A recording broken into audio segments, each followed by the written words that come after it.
मेरा बेटा 7 साल का था जब गुरुजी के चरनी लगने का सौभाग्य प्राप्त हुआ। उसको हर महीने बुखार आता था, 103, 104 रात को हो जाता था और काफी रेजिस्टेंट था सारी दवाइयों से। एक दवाई चल रही थी जो कि डॉक्टर ने बोल दिया ज्यादा लेंगे तो वो असर नहीं करेगी। हमें ऐसे पता चला गुरुजी आए हैं, ही हैज क्यूरेटिव कॉज, वो मर्ज ठीक कर सकते हैं।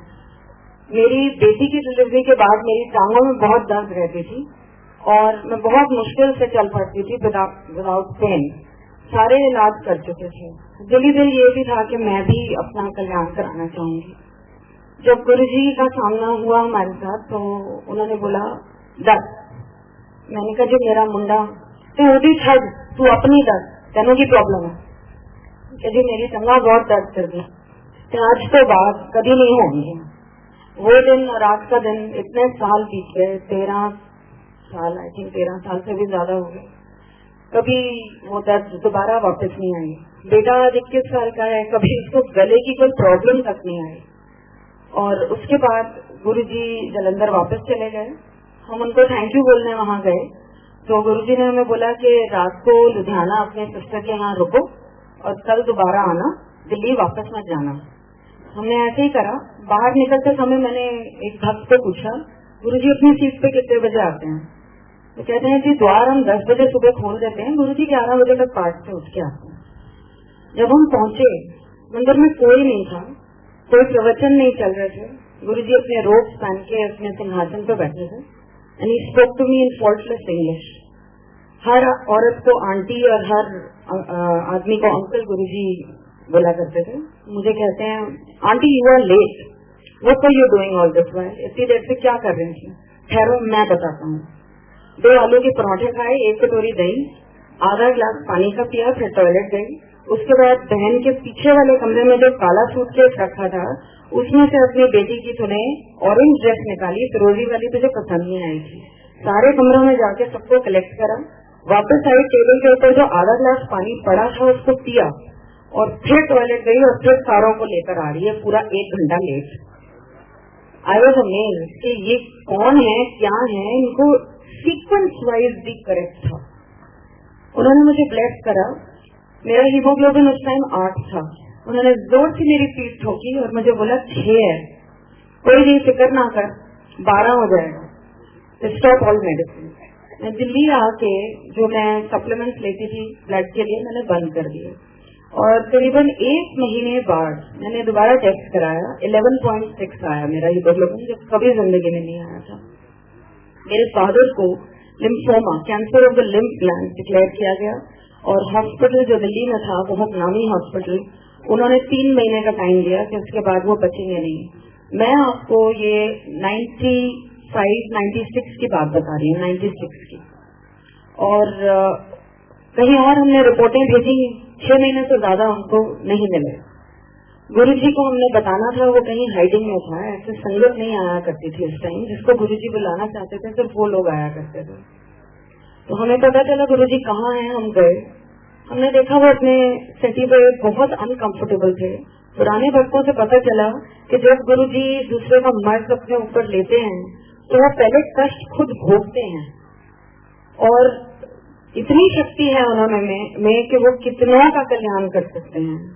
तो ये देख के मेरे और मेरे हस्बैंड ने ये सोचा कि हम इनको कुछ नहीं बोलेंगे, ये तो अंतर्यामी है, ऑलरेडी इनको हमारे बिना बताए जब इतनी चीजें पता है तो ये कैसे नहीं पता होगा। हम दोनों चुपचाप वापस आ गए। 1 हफ्ता बीता और गुरुजी का हुक्म आया कि किसी सत्संग में जाना है और तुम दोनों को हमारे साथ चलना। हमारी बहनों की ड्यूटियां लगती थी उस टाइम हॉस्पिटल में 2-2 घंटे। वहां से निकल के, उस माहौल से निकल के किसी की एक पार्टी में जाना, I was not in the mood. मैं बिल्कुल पीछे जाके बैठ गई। वहां से मुझे ऐसे करके बुलाते हैं और मेरे को साथ बैठा दिया। मेरी तरफ देखा भी नहीं, हंस रहे हैं, दूसरों से बातें कर रहे हैं। मैं दिल में यही सोच रही हूँ मुझे यहाँ क्यों बुलाया गया। एकदम से मेरी तरफ देख के कहते हैं तेरे प्योर का कैंसर ठीक कर देता है। मैंने तो कैंसर शब्द मुंह से निकाला भी नहीं था। और हॉस्पिटल में हमारे फ्रेंड हैं जो कि वहाँ उनकी ड्यूटी थी, उन्होंने बताया, 3 रिपोर्टें दिखाई। कहते हैं ये पहले की है, इसमें कैंसर पूरी तरह फैला हुआ है, ये बीच वाली है जिसमें छट रहा है, ये तीसरी में तो आ ही नहीं रहा है, तू अपने पापा को लेके यहाँ से चली जा, क्योंकि डॉक्टरों ने अब छोड़ना नहीं है। उन्होंने बार बार टेस्ट कराने हैं, क्योंकि वो कैसे मान लें कि कैंसर था और अब कैंसर नहीं है। तो ये गुरुजी की ही मेहर थी जिसकी वजह से ये चीज हटी। मेरी माँ एक बहुत स्टोन शिरडी साईं भक्त, पूरी फैमिली हम भी हैं। गुरुजी और उनमें हमें कोई अंतर नहीं नजर आता, भगवान एक ही है। मेरी मदर थोड़ी स्केप्टिकल थी उस टाइम, और वो ये मानती थी कि शायद डॉक्टरों से कोई गलती हो गई हो। एक दिन ऐसे ही बैठे थे तो गुरुजी ने मुझे बोला, जब कम हो जाता है तो लोग ही सोचते हैं ना कोइंसिडेंस, कोई कोइंसिडेंस नहीं होता, मेरी शक्ति लगती है। मैंने उनसे आगे होकर पूछा कि गुरुजी मेरी माँ, आप इतने लोगों को चलनी लगाते हो, तो मैंने वो क्वेश्चन ऐसे ही छोड़ दिया और गुरुजी ने मुझे आगे से जवाब दिया, तेरी माँ को मैं एक दिन में समझा दूंगा कि मैं क्या हूँ, तो फिक्र मत कर। फैमिली का अगर एक मेंबर भी मेरे पास आ जाता है तो पूरी फैमिली का कल्याण होता है। गुरुजी जब जलंधर में थे तो मैंने उनसे कहा कि वो यहाँ तक नहीं आ सकती, उनका डायबिटीज लेवल बहुत हाई रहता है और बीपी भी बहुत हाई रहता है। तो गुरुजी ने बस यही तसल्ली दी कि शी इज ऑल राइट, फिक्र मत कर तू उसकी। काफी साल बीते और एम्पायर स्टेट में संगत चालू हो गई। वहाँ पे गुरुजी ने मेरे को बोला कि तेरी माँ को मैंने बचा दिया है। अब हुक्म ये था कि आप मुंह से कोई बात नहीं बोल सकते थे गुरुजी को। इतने साल पहले हुक्म था कि वो जब पूछे तो आप कुछ बोल सकते थे। अब ये था कि जो भी बात करनी है टेलीपैथी से माइंड में करो मेरे साथ या मेरी फोटो से करो, मुझसे डायरेक्ट कुछ नहीं बोलोगे तुम, काम पुट्ठा हो जाता है। तो मेरी मदर को मैंने बोला, कहती है मैं तो बिल्कुल ठीक ठाक हूँ, मैंने क्यों हो रहा है? मैं क्या जी आप जाओ वहाँ, सिर्फ आपको लंगर खाना है, ब्लेसिंग लेनी है, वापस आ जाना है, आपको क्या करना है, कुछ बोलना भी तो है नहीं। तो मम्मी गई और हमने उनके टेस्ट कराए और डॉक्टर ने हमें बोला कि 20 मिनट आप बाहर बैठ जाओ। जब मैं जाने लगी तो मैंने उनको बोला साईं भली करेंगे। तो मुझे कहती है गुरुजी भली करेंगे, तेरे पास फोटो हो, मुझे एक फोटो दे दे। तो वो टेस्ट से पहले फोटो मैंने उनकी क्लोथ पे लगा दी और डॉक्टर साहब से गुजारिश करी इसे उतारो ना। जब हम वापस अंदर बुलाए गए, डॉक्टर ने वो रिपोर्टें ऐसे टेबल पे फेंकी। हमें तो सिर्फ लाल लाल पाइप की नजर आ रही थी, बिकॉज वी आर लेमैन। तो मेरे को कहता है वेयर डिड इट गो? पिछले हफ्ते जब मैंने इनका टेस्ट किया था तो इनका ट्यूबरकुलोसिस और कोलोन कैंसर था। She was diagnosed with tuberculosis of the small intestine and colon cancer. He says, where did it go? ये पाइप बिल्कुल क्लियर है, ये इंटेस्टाइन बिल्कुल क्लियर है, मुझे एक ट्रेस नहीं नजर आ रहा है इसमें कि कहाँ गया। But I am very happy for her because she is in the clear, but I still don't know how. मैंने इसलिए दोबारा एंडोस्कोपी करवाई कि हफ्ते भर में सिचुएशन कितनी बिगड़ी है, मैं ये देखना चाहता था। लेकिन अब तो बिल्कुल पाइप क्लियर है। From my side she is got a clean sheet. So she asked the doctor, why am I going to the toilet so many times? मैं बिल्कुल निढाल हो गई हूँ। He said, आप डायबिटिक हो ना, this is termed as diabetic diarrhea। अगले दिन वो गुरुजी को थैंक यू जब भी 3-4 दिन बाद गई बोलने, गुरुजी ने उन्हें कुछ नहीं पूछा और सिर्फ मत्था टेकते टाइम धीरे से उनको ऊपर से आवाज आई, जा अपनी डायबिटीज चेक करा ले। अगले दिन मैं आई, मुझे नहीं पता था कि मम्मी को ये हुक्म मिला। मैंने मत्था टेका तो मुझे कहते हैं मास्टर नहीं आ, इफ एंड बट करती हूँ, ये कैसे हो गया? मैं बाहर जाकर रोने लगी कि मैंने तो ऐसी कोई बात नहीं बोली है, मुझे क्यों बोल रहे हैं ऐसे? तो मेरी डॉटर कहती है कोई नहीं, नानी भी तो मास्टर नहीं है ना, तो मस्त भी नानी। जो बहुत साल पहले मई 2007 में हमने अभी गुरुजी से कंफर्म किया था ये बात को, उन्होंने ये संगत दोबारा किसी के सामने करवाई थी, तो ये कंफर्म किया कि मेरी बेटी ने ऐसे बोला था, तो ही सेड यस राइट।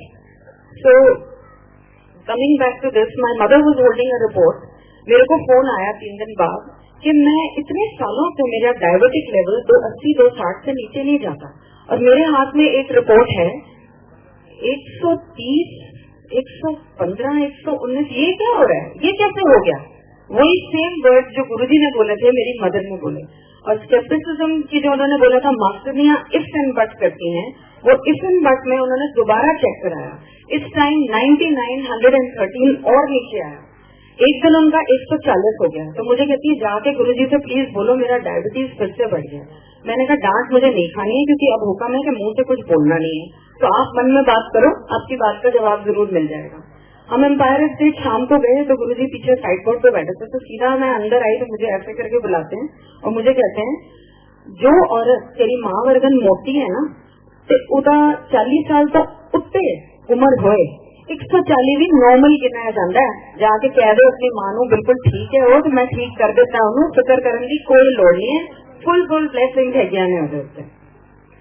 तो आफ्टर दिस एक बारी मैंने गुरुजी को ये बोला कि गुरुजी काश आप पहले मिले होते, मेरे पापा को आपसे मिलने से पहले 2 बारी हार्ट अटैक हो चुके हैं। तो गुरुजी कहते तू फिक्र ना कर, और कमरे में जाके दरवाजा झाड़ के बंद कर लिया। मैं यही सोचती रह गई कि ये कैसी तसल्ली। तो हम दिल्ली जब वापस आए, my father collapsed on the spot, उनको 3rd हार्ट अटैक हुआ और he was rushed to the nearest hospital. और मेरी मदर को ये डॉक्टर्स ने बोला कि आपको जिसको बुलाना है आप बुला लीजिए, it could be fatal because he is in a very critical condition. तो मेरी माँ ने सिर्फ जो उनका डॉक्टर था जो जिसके इलाज के अंदर वो इतने सालों से थे, उन्होंने बोला मैं उसको बुलाऊंगी। तो उसको आईसीयू में रखा गया एंड ही वाज अनकॉन्शियस। तो हम गुरुजी का थोड़ा सा प्रसाद लेके उनकी जबान के नीचे रखा। जब डॉक्टर आया तो उन्होंने बोला कि ईसीजी रन करो। तो जब ईसीजी निकली तो डॉक्टर ने उस हॉस्पिटल के सारे इंटर्न्स एंड डॉक्टर्स को बुलाया और झाड़ दिया, because he was quite a senior doctor. He said ये डाइजेशन का केस आईसीयू में क्या कर रहा है, ये रिपोर्ट क्या कहती है, he is not that critical, why have you put him here. तो उन्होंने एक आधे घंटे पहले की रिपोर्ट निकाली। उन्होंने बोला डॉक्टर साहब पेशेंट आया था तो ये रिपोर्ट निकाली थी, आप इसको देख के क्या कहेंगे। अच्छा मैं तो ये रिपोर्ट निकाल रहा हूँ, मैं तो अपनी देखी हुई रिपोर्ट कर रहा हूँ, और ये आई डोंट बिलीव कि इस पेशेंट की है। खैर हम जलंधर गए, गुरुजी को थैंक यू बोलने। जमीन पे 10 लोगों के साथ गुरुजी बैठे हुए थे। जैसे ही मैं अंदर आई, इससे पहले कि मैं उनको कुछ कहते जिनने कल्याण में तेरे कितने ने ना आ जा बैठा अच्छे तो सारे 10 तो प्योदा लेटेस्ट भी 10 दें, उठ के और वो चले गए। So there are so many times when you need your prayers answered. Guruji is always there. He is looking over us, and there were certain things वो ऐसे ही हमें लगता था by the way कह देते हैं, लेकिन वो by the way नहीं होती थी। एक बारी हमें हुक्म मिला जाओ अमेरिका हो, तो हम नहीं गए, रह गए अपने गेड़े में, फाइनेंशियल गेड़े में आयुष्य से।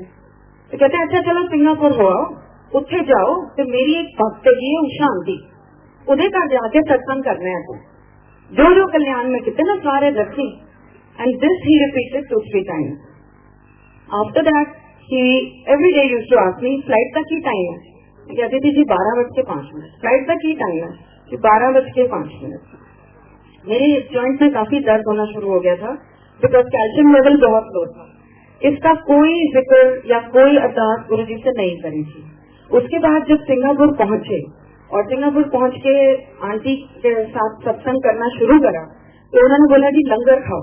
लंगर खा के जैसे ही हम उठे मेरी वो दर्द गायब हो गई। दिल्ली आके गुरुजी के सामने बैठे तो गुरुजी ने बोला कि हम तेरा कैल्शियम लेवल बिल्कुल ठीक है। और किसी लेडी को उन्होंने बोला कि अनुदास मैदे वास्ते की क्या थी, तो वो लेडी ने मुझे बताया कि गुरुजी ने बोला कि आपका और आपकी फैमिली का टाइम इतना बुरा था कि गुरुजी ने बोला कि ना मैं इनू धरती पे रख सकता सी, ना मैं इनू पानी में भेज सकता सी, मैं ताई हवा भी इनू टंग के अदा कल्याण किया। इसीलिए वो हर बार मुझसे मेरी फ्लाइट का टाइम है तो जो पूछते रहते थे, और उनके तरीके अलग अलग थे। एक बार जब अमेरिका जाने का हुक्म मिला तो लास्ट गुरुजी ने यही बात बोली थी तू वीजा से लगवा ले। तो जैसे ही मैंने वीजा लगाया हमारे कहीं से एक लॉटरी निकल आई, वो लॉटरी निकलते ही वी टुक ऑफ। इस टाइम इलेक्ट्रिक करंट जैसे होते हैं मेरे लेफ्ट और राइट थाई में शुरू हो गए थे। इसका भी जिक्र मैंने कुछ नहीं करा। This is not to be confused with the leg pain I had earlier, it has nothing to do with that.